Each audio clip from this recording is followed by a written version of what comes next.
ये एक इमेजिनेशन है जिसमें एक सफ़र जो रूह को छू गया, इसकी बात करेंगे। सबसे पहले सुबह की शुरुआत करते हैं। इमेजिन कीजिए, एक हल्की ठंडी सुबह है।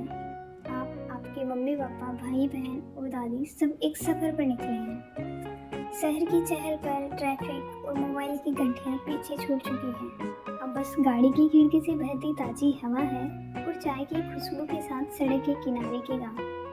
आप पहाड़ों की ओर बढ़ रहे हैं, हिमालय की गोद में बसे एक छोटे से कस्बे जिसका नाम है धवलगिरी। चारों तरफ हरियाली, नीले पहाड़, बादलों से बातें करते पेड़ और सड़कों पर लहराते हुए सफेद फूल। पापा गाड़ी चला रहे हैं, मम्मी कोई पुराना गाना गुनगुना रही है और दादी पहाड़ों को देख देख कर कहानियाँ सुना रही है। आपको लग रहा है जैसे वक्त कुछ देर के लिए रुक गया हो। करीब 2 घंटे के बाद आपकी गाड़ी एक जगह रुकती है, एक झील के पास जिसका पानी इतना नीला है कि लगता है जैसे आसमान खुद उतरकर उसमें समा गया हो। आप अपनी चप्पलें उतारकर पानी में पाँव डालते हैं और वो ठंडा एहसास आपकी रूह को छू जाता है। पानी में झांकते हुए आप देखते हैं अपनी मुस्कुराती हुई परछाई, साथ ही अपने भाई बहन के साथ पानी में छींटे मारते हुए खिलखिला है। मम्मी झील के किनारे बैठकर टिफिन से गर्मा गर्म पराठे निकाल रही हैं और दादी हाथ जोड़कर कह रही है, ये जगह तो मंदिर से भी पवित्र लग रही है। आप वहीं चुपचाप बैठते हैं और महसूस करते हैं शांति जो शायद सालों बाद आपको मिली हो। अब सफर जंगल की ओर मुड़ता है। रास्ता कच्चा है, गाड़ी छोड़कर पैदल चलना है। चारों तरफ देवदार के ऊंचे ऊंचे पेड़ हैं जिनके बीच से सूरज की किरणें छनकर गिर रही है। हवा में एक सौंधी खुशबू है, मिट्टी, पत्तों और फूलों की मिली-जुली।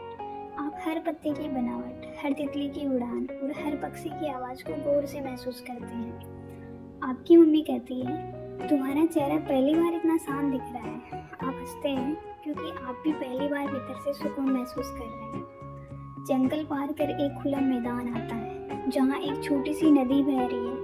वहीं एक टेंट कैंप लगा है जहाँ आज रात ठहरना है। रात का खाना एक पोलफायर के आसपास सबने मिलकर बनाया।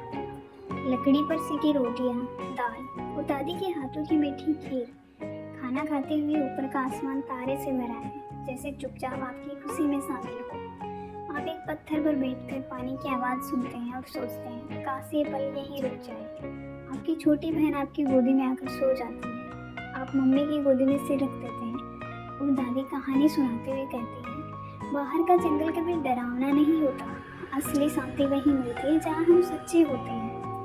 सुबह की हवा हल्की नीली है, नदी की सतह पर धुंध तैर रही है। सूरज धीरे धीरे पहाड़ों से बाहर झांक रहा है। आप सबसे पहले उठ जाते हैं, अकेले नदी के पास जाते हैं और वहाँ बैठकर आंखें बंद करते हैं। वहाँ कोई शोर नहीं है, सिर्फ बहते पानी की मधुर आवाज़, पक्षियों की चहचहाहट और दिल की धड़कन। आप पहली बार खुद को खुद से मिलते हुए महसूस करते हैं। आपको लगता है जैसे प्रकृति ने आपको अपने आगोश में लिया है।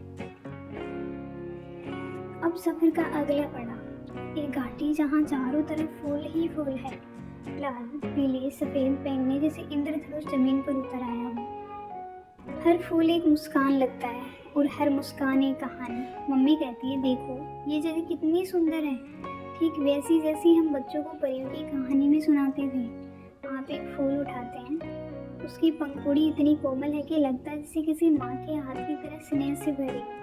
वहाँ एक बोर्ड लगा है, ये घाटी सिर्फ देखने के लिए है, छूने के लिए नहीं, क्योंकि सच्ची खूबसूरती दूरी में ही होती है। आप मुस्कुराते हैं क्योंकि ये लाइन दिल को छू जाती है। उस शाम जब आप एक चट्टान पर अकेले बैठे होते हैं, दूर दूर तक कोई इंसान नहीं, बस आप, पहाड़ और बादल। आपकी आंखें भीग जाती हैं, कोई कारण नहीं, बस एक एहसास।